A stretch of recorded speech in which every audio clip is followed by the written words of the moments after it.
Hello everyone, I am Bradley Sward, Associate Professor of Computer and Information Science at the College of DuPage in Glen Ellyn, Illinois. This video today is going to look into the strategy design pattern. We're going to talk very basics up front, and then we will follow up with a pretty involved C++ example problem. So let's see, strategy. You will sometimes see in strategy versus state, and you'll see here that they kind of are the same things in a way, but they're kind of not. And so you'll kind of see strategy and state talked about in the same ways. They have very many similarities, and they differ slightly in different ways depending on how you want to go about solving the problems. But at the end of the day, the UML diagrams are exactly the same according to here. So read this up. I'm just curious what WMS here, because I worked for WMS way back in the day, 10 years ago or so, 7, 8 years, how many years? Quite a few years ago now. And obviously every year is a year more, but I'm just curious if that's the company they meant or software company, so it would have made sense that they would have went over there and talked to us about object-oriented training. But anyway, moving on to this, what is a strategy pattern? Is what we call a behavioral software design pattern. And it allows us to solve a problem, and by solving that problem by selecting the way we solve it at runtime. Because we can solve it at compile time very easily. We could say, very specifically, call this function to do something to solve this problem. But we can allow the user, or we can allow different things, and I'll show the example here. You can read that big wall of text right there. That explains it as well. So instead of implementing one algorithm, we can implement many and at runtime figure out which one we should use. So let's see, strategy lets the algorithm vary independently from the clients that use it. So you're not tying, the solution to problem. Pretty cool how that works out. We're deferring the decision about which algorithm to use until runtime. So static versus dynamic binding when it comes to the functions that get called. That just screams out object-oriented programming right there whenever I hear the word dynamic in that way. Allows it obviously to be more flexible and reusable, so I'm not tied to a very specific solution. I have a more general solution to something rather than something that's very hard, more hard-coded, more brittle. And so an example like this, this is not an example we're gonna do, but here's an example: validation of data. May use a strategy pattern depending on the type of data, the source of the data, user choice, other factors. And so, so if we're going through maybe like credit card receipts or something like that, like you might have different, or just receipts for different, for different purchases or something like that. They might have different formats: credit cards versus checks versus cash versus this versus that. And as you go through runtime, you go through every record one by one by one. You can change the algorithm. You can change the way that you access and process that data. So the strategies change over time, and we don't have to worry about duplicating code. We never have to worry about being like writing the same code over and over and over again, like for each of the types of things that we're dealing with. And so here we go. So finally, here's a class and sequence diagram for the strategy pattern.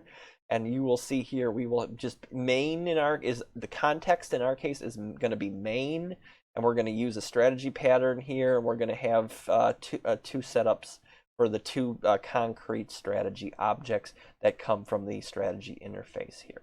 And so we're going to do things again in C++. So let's get to that, and I'll show you right now.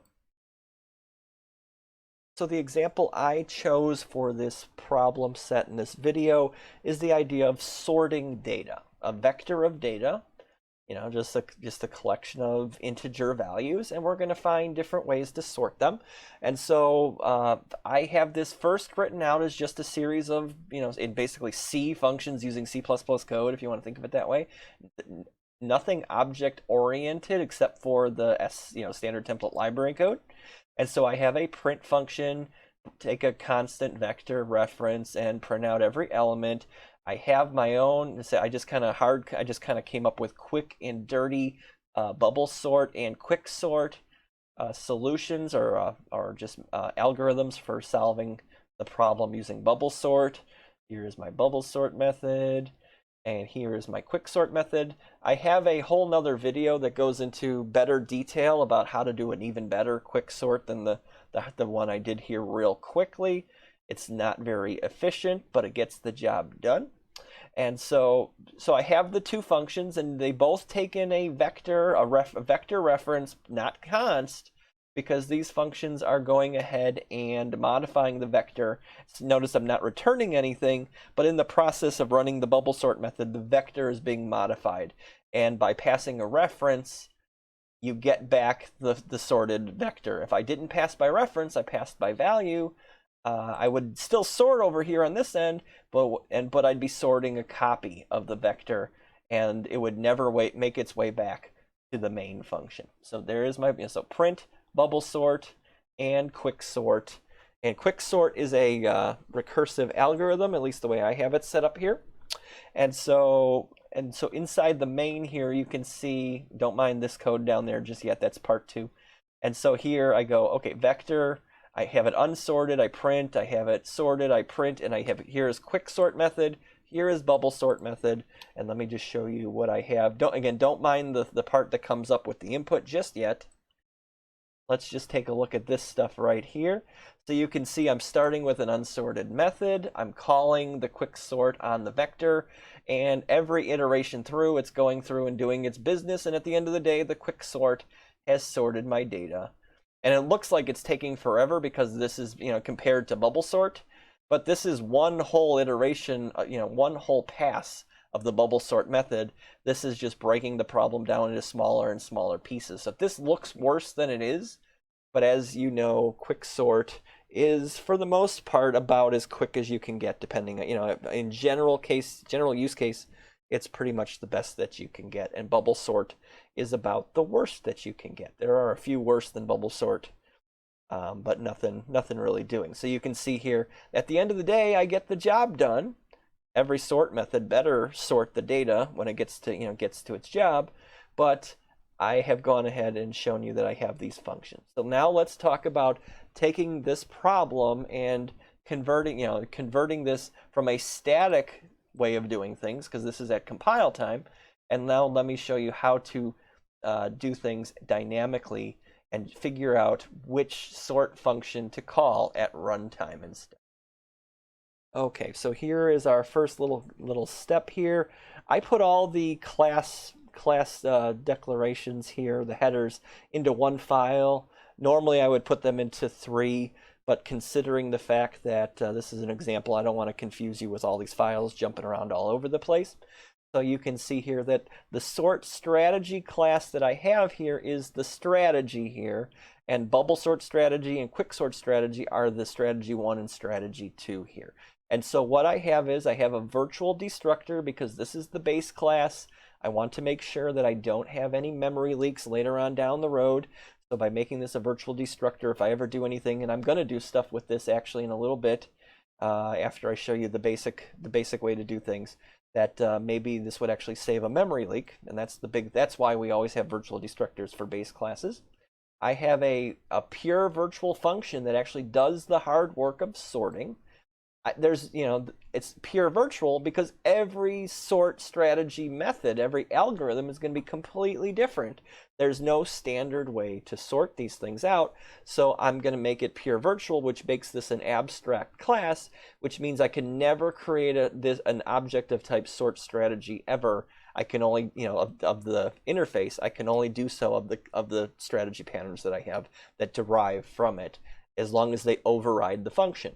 So you can see here, because now I'm saying I'm going to override the functionality of the sort, I turn this from pure virtual into just regular virtual with an implementation. I'm overriding, and I'm going to obviously just copy paste the code into the sort method, and the same goes for the sort method for the quick sort strategy. And so again, just to finish this up, this guy right here is this. It has to be a virtual function because at runtime the virtual function is going to figure out which version to run when I say call sort. And so then when I go over to the CPP function here, or CPP file, here is my destructor that does nothing. Here is the print that is the exact same thing from up here. All the code was just copy pasted and just thrown into an object, a member function rather than, just a global function. So there's my print. Here is my sort. Here is my sort for the quick sort. I don't think I changed anything in here, other than maybe just calling sort instead, because I called bubble sort or something, or with the quick sort function. I need to call, it's not called quick sort anymore, it's just called sort. So I did change this from quick sort to sort because it's a recursive function, but there's nothing else in here. And so that is an implementation of all of this. So now coming back down here, when it comes to what am I doing here in this do while loop, let me see if I can make this a little easier to read. Move this over a little bit. There we go. So what do I do now? Okay, so I set up a sort object of type sort strategy. Base pointer sort object equals null. And I set up just a little menu for this. I have a vector. Every time I'm doing this, I'm re-randomizing the vector. And of course, I'm not, this is just an example. I'm printing out the unsorted vector. Let me just see if I can get this up on the screen. Where is it? There, down here. You can see here. Okay, now you can see this over here. There's my unsorted vector. I have an option. Do I want to do bubble sort, quick sort, or exit? And that's what this is here. And when I choose, and I don't have it, I'm keeping it simple. There's no error checking, no data validation or anything like that. And so here, when I say if my choice was 1 for bubble sort, my sort object is a new bubble sort strategy. It's a new base class of strategy 1. I'm sorry, derived class of strategy 1. And if I choose 2, it's a derived strategy 2 pattern. And so I new up, and if it's any other number, nothing happens, and my sort object remains a null pointer. And so when I get through that, and I validate my data and I check it out, if that sort object is not a null pointer, because I want to make sure I don't crash my program if I put in like a 5 and I try to do a sort on a null vector or a null object of type sort object. But as you can see here now, I'm just calling sort, and now the virtual function, I need to have a pointer, I need to have a virtual function, I need to have both of those things running and active in my program, and then it will dynamically figure out which sort method to do based on which selection I chose. So it'll call the correct sort method, it'll say, okay, it'll show me the sorted thing just like before, and just to make sure we're on the up and up, I delete the sort object at the end and then set it back to null pointer when I come around, just to make sure I don't have a memory leak at the end of the program, since I've newed up memory, and if I don't delete it, it's C style, then by the end of the program, I still have a memory leak because it never gets deleted, because that's just the way things go. So then coming back here, you can see now I can select bubble sort 1, and you can see it's doing all the bubble sorting because it called the bubble sort version of the sort. And if I call quick sort, it will call the quick sort version of the sort, because it's that type of object using that virtual function. And when I type 3, I exit. So that pretty much covers that. A good example of a strategy pattern. If you want to see me take this a little bit further, follow along. But if you don't want to, then you're basically done with this lecture. So let me start up with making this a little bit different. Maybe I'm over engineering it, but I just wanted to show you a second way to set this up, so I can set this up so I can do the work of sorting data. Okay, so let's get into this. Let's over-engineer the heck out of this. So this would just be a different way of going about doing things. I saved this for the end just because I knew it would be too complicated for a simple example. So what I'm trying to do here, instead of passing in the vector that I want to sort, because what is the point of that, I'm going to make it a member variable here. I'm going to do something like this. And so sort will not require any parameters because it'll know what vector it needs to sort. Same goes for print. I'm going to remove that from here. And because of that, then I'm going to need a constructor. Oops. Just call it V for this case. And in this, it'll be a const reference. And this, because it's coming in, I don't want to change whatever I'm doing over there. Still need a destructor, still need the sort method, still need the print. And you can see here that things have changed over on because obviously, you know, one of them we haven't created yet, and the other one we haven't, we've changed. Let me go over here. So this print function can just eliminate this guy right here, and then that should be happy. And then with this, I can say just pass in const std vector int reference v for vector. And I can go ahead, oops, get rid of the destructor part of that, boink, and say that my vector copies over as v. And with nothing else, oops, because it's const, is that what it is? Is it const thing? Qualifiers dropped in binding references. Let me just see about getting rid of the const this here. Const is always fun. I think that takes care of it. Yep, it does. Okay, I hate const. That's why Python doesn't have const, because it just gets in the way. Okay, so now I've taken care of the base class. And so, you know, so for the most part, I've taken care of the base class. Here, where is it? Here it is. So the constructor goes ahead and puts everything into vector. And then everything else is going to come along. So the bubble sort would work just fine here. I can get rid of this guy right here.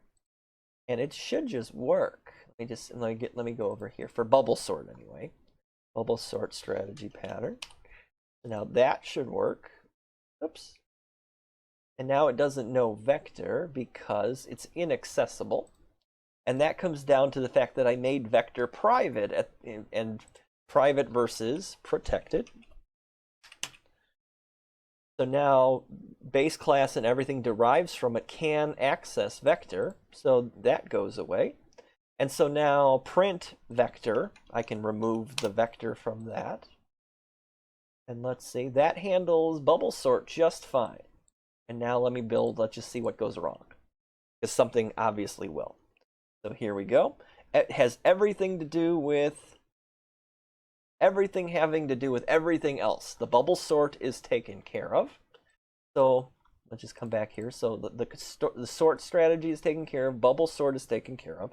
And it's not as easy as just doing and removing this because if you remember back, my quick sort strategy actually is recursive.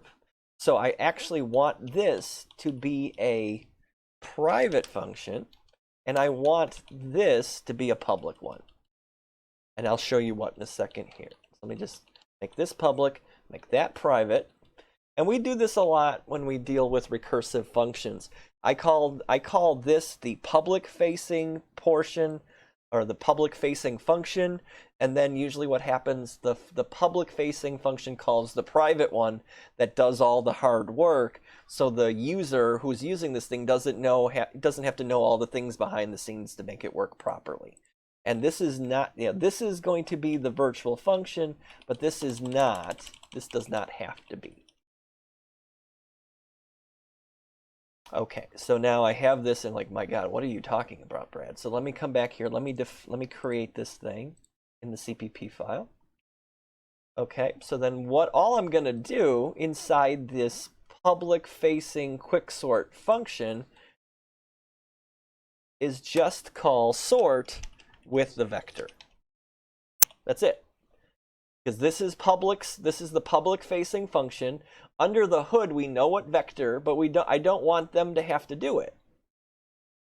Because this one down here is going to do the work. Let's just see what goes wrong. Something's going to go wrong. Okay, so not as many errors. You can see that here. Too many arguments to function call. Get rid of that for the print function. Build this again. And now you can see that this already has a body. Oh, where did I'm sorry. Sort public facing. Sorry, I got rid of the wrong stuff here. Let me just copy paste this. Oops, let me find the vector. Let me pop that in down here. Quick sort strategy. Okay. So the public-facing function calls this, so we sort the whole vector, and then this will call itself recursively till the end like it did before. And if we did this right, everybody should be happy. I'm almost there. Here we go. So this guy here, sort, that'll take care of that error. Now we're, now we're only in errors in the main, right? So you can see this, but now what I need to do here is pass the vector in to the constructor of both of these guys, or not. Let's see what's going on. No instance of constructor matches my argument list. So let's see. I have a quick sort strategy. Oh, so yeah, absolutely right. I have not created the constructors for these. You guys are probably like screaming at me already. So the final step here, I need to create the bubble sort strategy constructor with the const vector going in, or let's just use the non-const for the moment here. And then I'll just do the same for the quick sort, because constructors don't come along for the ride, right? Okay, so I will define this. And what I will say here is I will call the parent class, which is just sort strategy. And I will pass along the vector. And, oops. And let me go over and do this.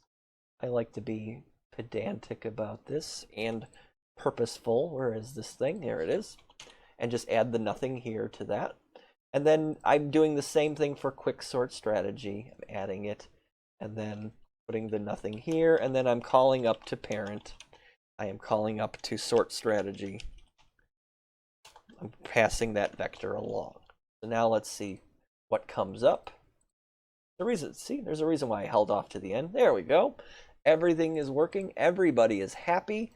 And so now let's see at the end of the day if we get ourselves to the same spot.